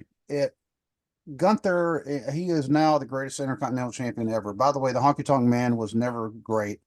Honky Tonk Man, he just benefited from being friends with Hogan. And, so that record should have never been held by the Honky Tonk Man. But that being said, now Gunther not only has the longest single reign, now he has the longest cumulative days in the reign too, because he actually passed up Pedro Morales, because Pedro Morales had actually held the Intercontinental title twice, and he had a ton of days cumulative. He actually had more days than the Honky Tonk Man only held it once, but now Gunther with his one reign, I mean, that basically they should just rename that the Gunther title. Because, I mean, he's brought prestige back to it. Gunther is so talented in the ring, and it's like one of the cases, he can beat you in so many different ways. You say, okay, name his finishing move. Well, he has multiple finishing moves, and not just like, okay, he has one like impact move and then one submission move. He has like several of each. I mean, he just beats you, pounds you until, you're either going to submit because he's going to get you in some submission move, or he's going to drop that power bomb, and then he'll drop it, but he's laying on you at the same time. So so you're already, and yes, I do realize, we're talking about something that's predetermined, but at the same time, I mean, Gunther makes it look very, very real. But even his body transformation that he's had during this title reign has made it look like, man, this is so important to me. I got to transform my body just to keep this. Like, this is the fitness level of this title requires, it's been so exhausting that I've transformed to keep this title for this record amount of time.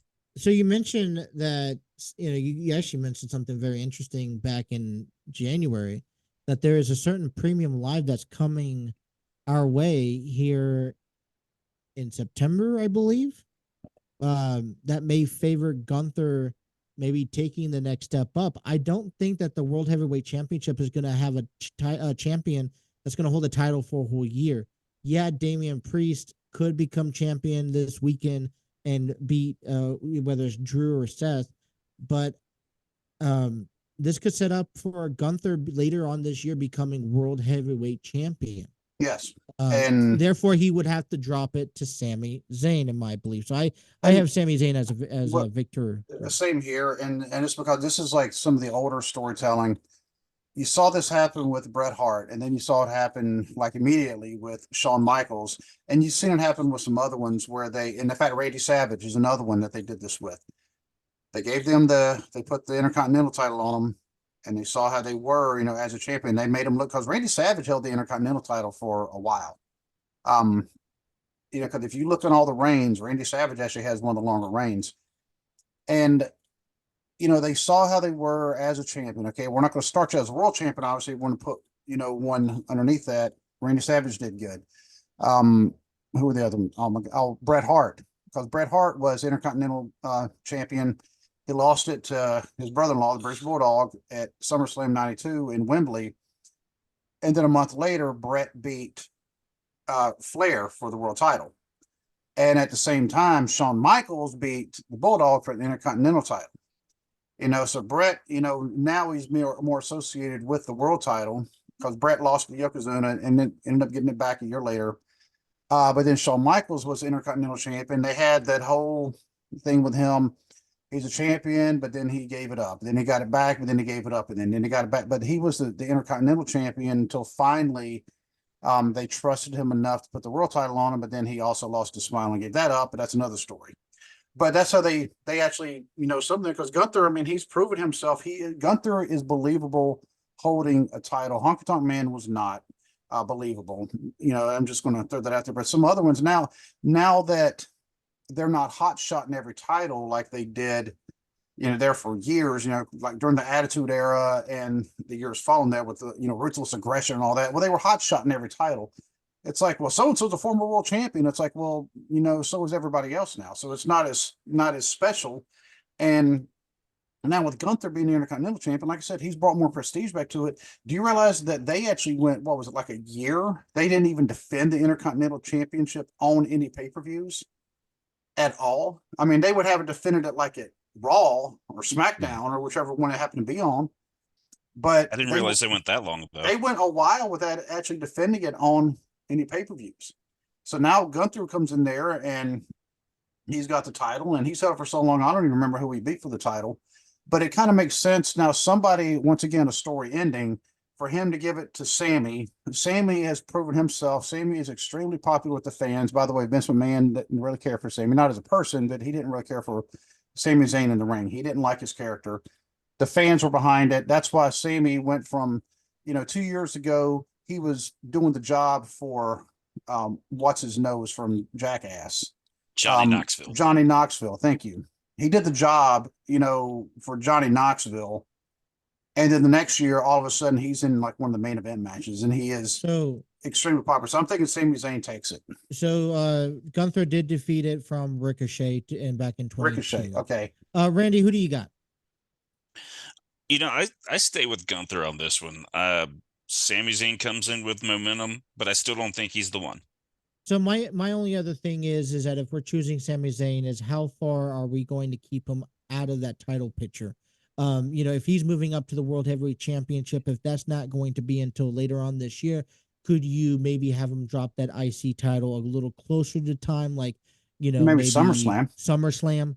So, but I got Sami Zayn too, and that actually influences one of my picks later on here as prediction goes. Main event in are you okay? Yeah, I was gonna say,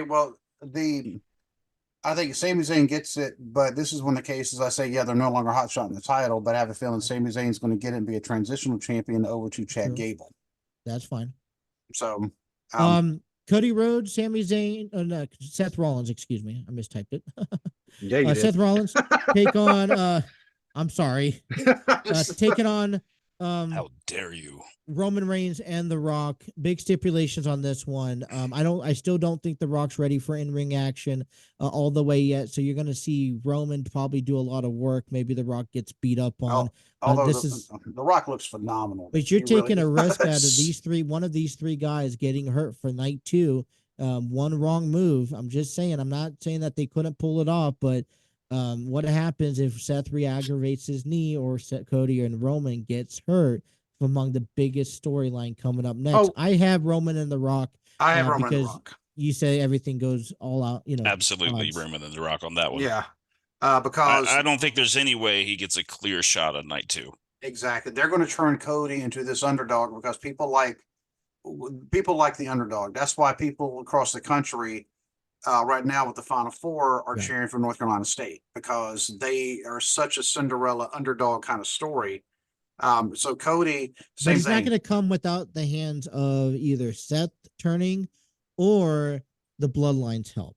It has to. The Bloodline's going to help. I mean, it's going to be the Bloodline help, and I do think that Seth and Cody, they're going to have some issues. And now they both have matches the following night, but I think they beat. Rock and Roman, they win it. They hurt Cody again. They've been like literally whipping him with a belt the past couple of weeks on Raw. In fact, they whipped both him and Seth 2 nights ago on Raw.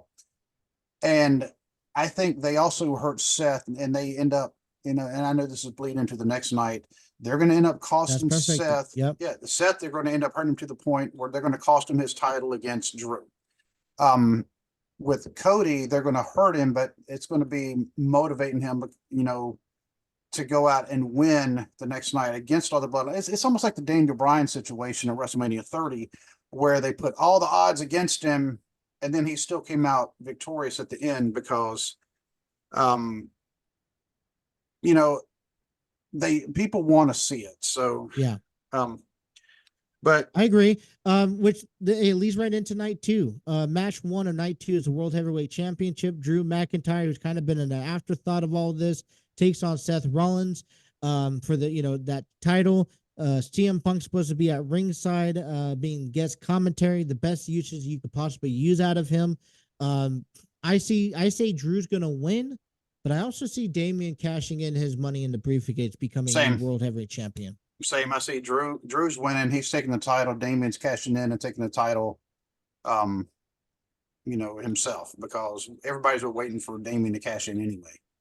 And I'm still not sure on Priest cashing in, but I'm definitely with you two on Drew comes away victorious on this one and has the other thing is, I haven't heard anything about, I really haven't heard anything about Drew being in his contract extension. Also, that's another one to look out. So, but that's why he's not going to be a long-term champion. He's going to get it, but then he's going to lose it. So, the second match of the night, 6-man tag team match, The Pride, Angelo Dawkins, Bobby Lashley, and Montez Ford taking on The Final Testament, which could be just called the Final Testament. Akam, Karrion Kross, and Razor. This has been a feud that's been going back since January, since the beginning of the year, when they brought back Authors of Pain, and I think I'm more excited to see Paul Ellering more than this match itself. But I got the Pride winning, in my opinion. I think the Pride has it on this one. Certainly get me a lot more excited than the Testament does as far as coming out victorious on this one. Definitely excited to see Paul Ellering, like you are as well, one of the best wrestling managers of all time. Absolutely. But definitely going with the Pride. That's a hard one. I mean, too. But I like because the Final Testament, also known as Authors of Pain, you have to look at the Authors of Pain and why they left to begin with. They were kind of a little bit unsafe to work with. Hopefully a lot has changed since then. I did like them. Maybe this is an uprise, but I've seen it in the past, but they just don't utilize these vicious factions anymore. I see more utilization out of Angelo Dawkins, Bobby Lashley, Montez Ford over Akam and Razor. They could be a dominant team, but you have to get rid of a dominant team in order to fill one in. You already have a lot of like the Bloodline, Judgment Day, I'm also trying to look at then what? What happens after this? Nothing. And if they this match here is just you won the feud. That's for either one. But if you create a tag team title on SmackDown, guess what? You have the golden opportunity. If they split the title back up and they ununify it, could you see the WWE make a trio championship? No, because you don't. I don't see them doing that because it's not. AEW, they're not the first one to have a 6-man tag team. So you got the Final Testament winning? It's a hard one. I'm not going to lie because draw. No, they're not going to have. They don't like having draws. They don't like having double. They will do it when it makes sense, but I can't. They don't like doing those kind of double count out, double disqualification. It feels like the match on WrestleMania. They don't like doing those at the big pay-per-views. It reminds me of Santos Escobar, Dominic taking on Rey and Dragon. They just filled this right in. And I'm actually going to go with the Final Testament just because this would give them kind of a push, and because the Pride, the Street Profits, if you want to go and call them that, they are an established team, and this will kind of give credibility to, So if we're keeping tallies, only 2 matches that I think we have disagreements on so far between all of us. All right, next match is that triple threat match for the United States Championship. We see Actually, I'm sorry, LA Knight versus AJ Styles. Excuse me. I'm going to LA Knight just because right now he's another one that the fans are definitely behind. Yeah. And AJ Styles, he can take a loss, no problem. It's not going to hurt him. But this is also a match that I think people like to see if you are dated back to the whole TNA days. Right. And I mean, I think this is going to be a definitely match I want to watch because I think it's going to be a great match because look at the two guys that are in there. You know, they're going to give you a good match. They but I'm going with LA Knight on this one. Agreed. Definitely LA Knight on this one. I think the fans might half riot if it goes any other way on that one. Yeah. AJ can definitely sustain the loss and not really have any kind of harm from it. But I think Plus, LA Knight, up in as the hot air as right he is, now. Still gets a boost. Well, AJ's up in the air where his direction's going, honestly. I know he's trying out this new persona, but I don't know how well it's really working, and I'm not really perceiving it all that well, and maybe this is just a biased opinion. So if if you take a loss, you could now go back to the drawing boards and say, all right, did this persona work? And if so, how can we make it better, or let's change it up? Well, I think Chad Allegra, also known as Carl Anderson, the reason I say that he's an NWF guy, I think him and Luke Gallows, them and AJ, they've been kind of on the outs lately. Like you said, it's a mystery. Okay, what's AJ going to be doing? Bring back Omos to team up with AJ Styles once more to take on Gallows and Anderson. Omos just got married, so he's a little busy right now. So, which is kind of funny. Listen, he was just wolfing down some food the other day on live YouTube with Otis and Big E. That'd be kind of an eating contest I'd like to see because they're trying to eat a whole pizza. I could three of them could do it, but anyway, yes. Triple threat match coming up: United States Championship, Logan Paul, Kevin Owens, Randy Orton. I feel like this is a match that kind of takes him off Randy Orton. Because I have Sami Zayn winning. I'm also thinking Kevin Owens can actually use the United States Championship. Well, I think Randy is a great opponent to me. I mean, he could be another person, but you said Sami Zayn. I'm pretty sure you meant Logan Paul. Logan Paul. I'm sorry. But yeah, Logan. So what I was going to say was that because I have Sami Zayn winning the IC title. Gotcha. I could see Kevin Owens win the US title again. And, I don't know if Randy needs a title on him. If he's going to use a title, I think if it's a big title. Randy need a title? Does Randy need a title?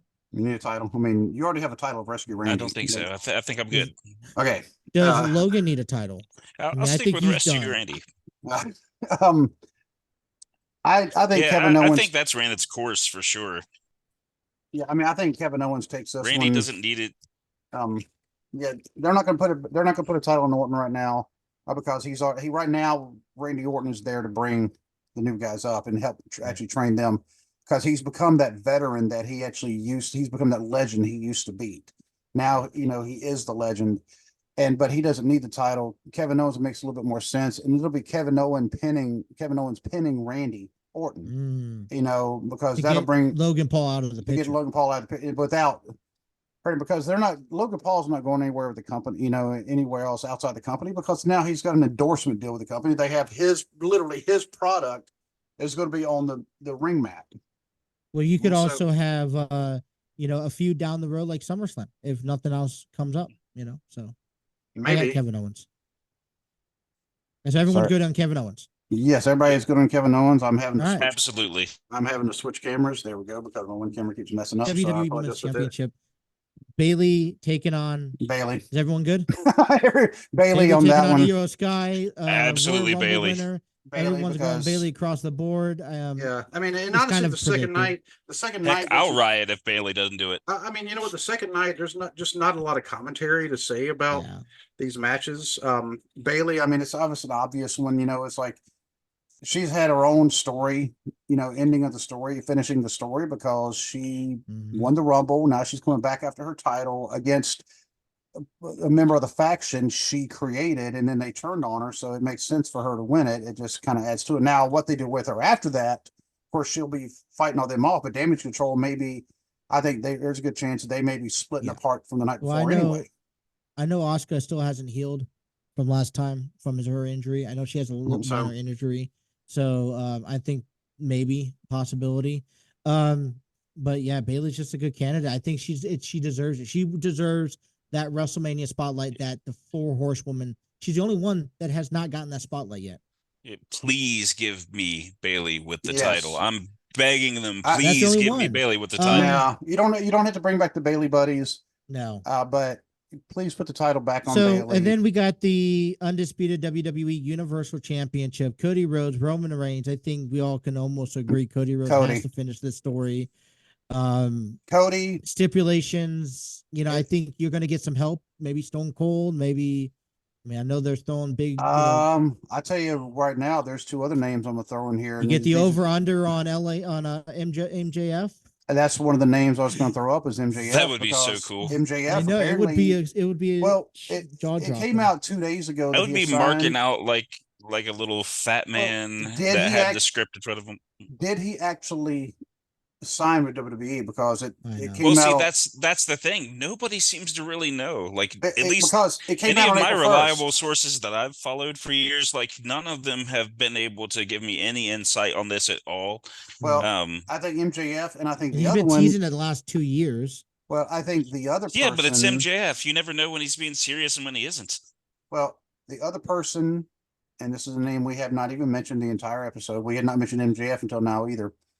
The other person that could come help Cody is his older brother, Goldust.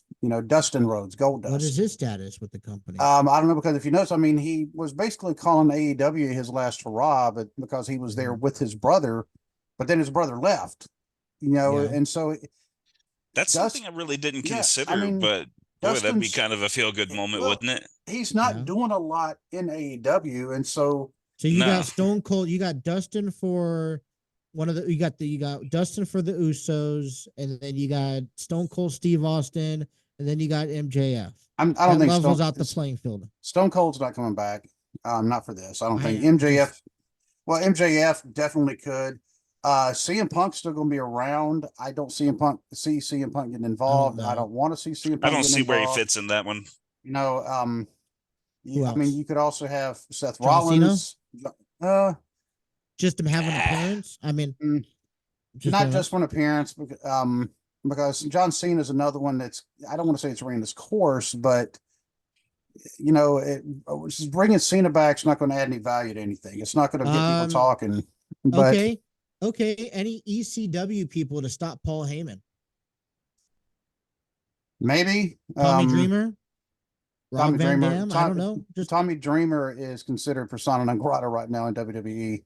One and done. I mean, no, he's because of the plane ride from hell. Because they're still getting backlash from that. So Tommy Dreamer, they're not going to be bringing him back anytime soon. Dudley Boys. Well, maybe not the Dudley Boys. No, not the Dudley Boys. RVD, no, because Sandman. He's doing something. Maybe. I mean, we'll have to. I'm just throwing it out there. Anyone that could potentially stop Paul Heyman or Solo Sikoa. No, because I got nothing. Yeah, I mean, Goldust and MJF are the only 2 people I can honestly think of off the top of my head. But it is Philadelphia, so the Philadelphia is going to be strongly behind Bo Dallas, maybe, or Uncle Howdy. Put it that way. They're not going to bring Bo Dallas back in this capacity. He's going to come back on its own in a totally different storyline because I'm just throwing out names. You throw it. Give me Dustin or MJF, I think that's really about it for me. We do have to mention here, I don't want to make sure this episode leaves without just giving recognition to the class of 2024 in WWE's Hall of Fame that will be aired immediately following SmackDown at the Wells Fargo Center in Philadelphia on Friday night. We have names of Paul Heyman, which is going to be the highlight around the center of attention.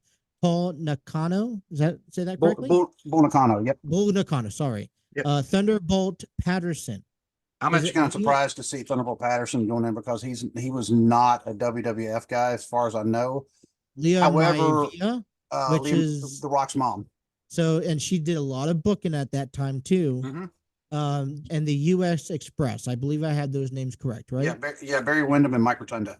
Mike Rotunda, of course, being Bray Wyatt's dad, Barry Windham, being And Bray something's Wyatt's son. going to be said about Bray, hopefully. I know he has that documentary coming out this It's already weekend out. too. I haven't watched it. It's already out. Came out today. Some people have watched it. I think it came out yesterday, but some people have already watched it, and some people are like, it's not worth it. Other people said it had them crying. But this was a nice, pretty list. I think it's, you talked about it. It's kept short, simple, sweet. You have one guy and you got enough just to get through and in and out. That's kind of how I think Triple H has planned it last couple of years when he, as he's tried to. The only one that might come up a little bit of a question might be Thunderbolt Patterson, but I mean, he was a legend in Georgia and the Carolinas. But at least it's not one of those celebrities that did. I mean, can you say Thunderbolt has made an impact in wrestling industry? He did back in the late 70s, early 80s. So then I'm fine with it. Yeah, and it's a very, and he hasn't really gotten his due. He was always this isn't Pee Wee Herman or anything like that. Also Thunderbolt Patterson, unfortunately, he wrestled during a time where African American wrestlers were not given their due, and he was part of the time where they're like, well, I'm not going to have that black guy come into territory because we already have a black guy in the territory. They would only have like one. Kind of like we met our quota. Yeah, I mean, like they might have two. It's kind of like, hey, I'm hiring one to avoid labor laws or discrimination. Pretty much. I mean, Thunderbolt Patterson, I mean, he was actually associated with Ole Anderson, and Ole Anderson, if you really read some of the stuff about him, Ole Anderson, I mean, a lot of minority wrestlers were not fond of Ole Anderson, right. And Thunderbolt Patterson being, but they were a tag team at one point, and. But yeah, Leah Maivia, because I mean, she was a promoter, really good promoter. She took over for her mom, because her mom actually, Peter Maivia's wife, she actually did the promoting whenever Peter Maivia, when he passed away, so she was doing that. And then, of course, Leah Maivia, same thing. Actually, was it Leah Maivia? Actually, that was kind of right. Wait a minute, I'm thinking, right? Wait a minute, what is Rocky Johnson's wife, The Rock's mom? I don't think it was Leah Maivia. I think Leah Maivia is The Rock's grandmother. Right. But either way, I mean, but she became a promoter in her own right, and she was not one to be trifled with. I mean, when she said something, I mean, everyone listened to her. She was kind of like you talk about the head of the table in the household. She was probably the head of the table. Well, to most of the the U.S. Express, and this is one of the things, because this is an entertainment industry. I would love to see Mike Rotunda and Barry Windham go in as individuals, because they both earned that. Mike Rotunda, I mean, and they can. And this is when you get the weird thing where somebody like Ric Flair is like a 2-time Hall of Fame inductee, and this will be 2 times for Barry Windham. Both times, though, as part of like a team, because Barry Windham's already in as part of the Four Horsemen. And see, Mike Rotunda could go in as part of Money Inc. along with Ted DiBiase. In fact, I mean, I have some Funko Pops right there with their autographs. So I mean, here's the thing. It's like, okay, so this is a pretty nice list. I think it fits what's going on. You think about, all right, any way we could represent Bray Wyatt, his family, that works. Maivia, sort of. You got the bloodline, mainly inventing the story. Paul Heyman, I think it's Philadelphia. You can't go without Paul Heyman. You pretty much have to have them in Philadelphia. One of the greatest stories of getting into this industry, that from a photographer to he was just a side photographer, had to BS his way into the building because he had no credentials, and then look at where he became now. And that's Heyman, and what Jim Cornette could almost say the same thing, except for I'd say Heyman is more successful. But Bull Nakano, also, this is another one that's long overdue, because Japanese women's wrestling, I mean, she was absolutely huge, and she actually had her own WrestleMania matches as well. And then you have Thunderbolt Patterson, of course. I mean, and he's more like the legend, kind of like when they do like in the NFL, somebody who hasn't made the Hall of Fame yet, we still have a way of getting them in. They earned it. So, class of 2024, I think it's very simple, very easy. 2 more questions for you guys. One, last final prediction: who's walking away men's Andre the Giant Memorial Battle Royal winner? I'd have to see the list of names you're in it, to be honest with you. Yeah, I'm not aware enough of the participants to be honest with you. In there. I'm choosing Ricochet just to throw it out. I guess I don't know. I like Ricochet, but there we go. Last but not least, the biggest night of them all is the night after WrestleMania. What is a prediction that you could see happening on that Raw after WrestleMania? If Damian Priest doesn't cash in at WrestleMania, he's going to cash in at Raw. Mine has a what if scenario. I say in the situation or the scenario in which MJF has signed with WWE and he's not a part of WrestleMania, I think that's the big reveal on him. Ah, there you go. Yeah. I mean, think- WWE I think- has done that before where they reveal. I mean, they have lacked. I mean, okay, so is there anyone from NXT that is worthy to be called up next Monday? That hasn't already been called up? That has not I'm already not been sure. called I up. don't. Not yet. Let's say I don't follow NXT that But I much. think they so I signed honestly all of them couldn't at tell the beginning of the year, and they're just waiting for them to develop into it. Like, Yeah. But I think the next crop ain't ready. either way, I mean, we've actually been going at this now, folks, for about 2 hours, and so we're going to go ahead and wrap this up. So this is actually going to be put on Justin's channel as well on the TNC Sports Talk to throw in with Justin. So this is kind of a joint venture here, but we couldn't think of anybody better to join us than Rescue Randy. Because he's always been a great contributor, and he's another one that the man just loves wrestling. And if it hadn't been for Randy, I would have never ever seen an NWF, a Northern Wrestling Federation show. And if I hadn't been going to the Northern Wrestling Federation shows, I would not have met Justin. So at the end of the day, we blame Randy. So that's a good thing. I take the blame on that one. And so I really hope everybody enjoyed the show. Whether you're watching this on the Armchair Booker Wrestling channel, or if you're watching this on the TNC Sports Talk channel, because I'm going to be sending the video to Justin so he can actually put it up on his own as well. Once Randy gets his podcast going, we may start doing that one too. Because now, notice we're saying not if, we're saying when. We're going to help Randy set up the Rescue Randy channel. And of course, that may actually sound like a GoFundMe account, which is the way that's worded. But either way, so. But thank you everybody who was able to actually join in and either listen or watch us. We really appreciate it. At least I really appreciate it. This has been the Armchair Booking Wrestling Podcast. Thank you to everybody for joining in. Thank you, Justin. Thank you, Randy, for joining us. This has been a fun conversation. And, there's some other things in store, for the show. And I'm pretty sure I know there's some other things in store for Justin's show, because that's why he keeps on the baseball, because it is baseball season. And I took a change to my channel, so we're I don't know gonna if you saw it, but I have seen a lot of baseball coming up on Justin's channel. You ought to check it out. So a lot of baseball. So, but until we can actually speak again, I have to say good day and God bless.